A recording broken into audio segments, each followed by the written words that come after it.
صحیح بخاری حدیث نمبر 10۔ مسلمان وہ ہے جس کی زبان اور ہاتھ سے دیگر مسلمان بچے رہیں، کوئی تکلیف نہ پائیں۔ ہم سے آدم بن ابی ایاس نے یہ حدیث بیان کی۔ ان کو شعبہ نے عبداللہ بن ابی الصفر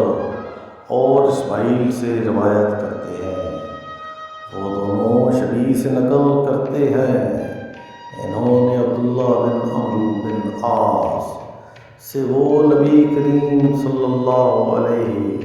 وآلہ وسلم سے روایت کرتے ہیں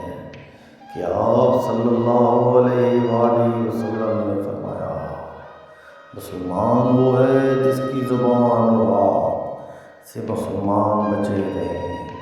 اور مہاجر وہ ہے جو ان کاموں کو چھوڑ دے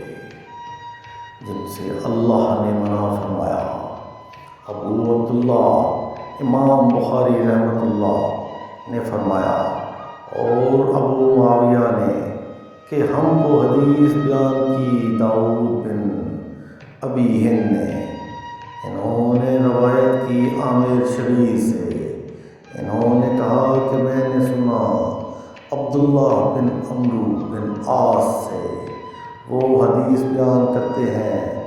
جناب کریم صلی اللہ علیہ وآلہ وسلم سے وہی مذکورہ حدیث، اور کہا کہ عبدالعالی سے روایت کیا داؤد سے، انہوں نے عامر سے، انہوں نے عبداللہ بن عمرو بن عاص سے، انہوں نے نبی کریم صلی اللہ علیہ وآلہ وسلم سے۔